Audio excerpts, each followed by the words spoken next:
न जायते म्रियते वा कदाचित् नायं भूत्वा भविता वा न भूयः अजो नित्यः शाश्वतोऽन्यं पुराणो न हन्यते हन्यमाने శరీరే. భావం: ఈ ఆత్మ ఏ కాలమునందును పుట్టదు, గిట్టదు, పుట్టి ఉండునది కాదు. ఇది భావ వికారములు లేనిది.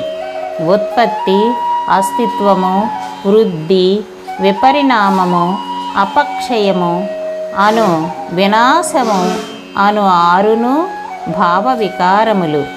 ఇది జన్మ లేనిది, నిత్యము, శాశ్వతము, పురాతనము. శరీరము చంపబడినను ఇది చావదు.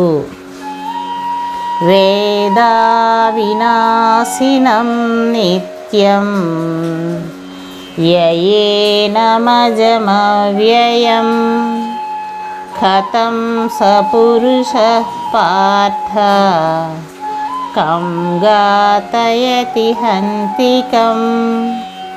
ఓ భావం: ఓ పార్థ, ఈ ఆత్మ నాశరహితము, నిత్యము అనియు, జనన మరణములు లేనిదనియు, మార్పు లేనిదనియు తెలుసుకొనిన పురుషుడు ఎవరిని ఎట్లు చంపించును, ఎవరిని ఎట్లు చంపును? వాసాంసి జీర్ణాని యథా విహాయ నవాని గృహ్ణాతి నరోన్పరాణి తథా శరీరాని విహాయ జీర్ణా న్యన్యాని సంయాతి నవాని దేహి. భావం: మానవుడు జీర్ణ వస్త్రములను త్యజించి నూతన వస్త్రములను ధరించినట్లు జీవాత్మ ప్రాత శరీరములను వీడి నూతన శరీరములను పొందును. నైనం ఛిందంతి శస్త్రాణి నైనం దహతి పావకః న చైనం క్లేదయంత్యాపో న శోషయతి మారుతః.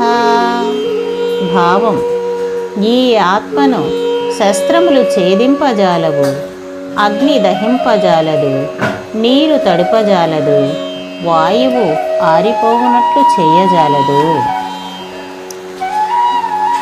అచ్ఛేద్యోన్యమదాహ్యోన్యం అక్లేద్యోన్శోష్య ఏవ చ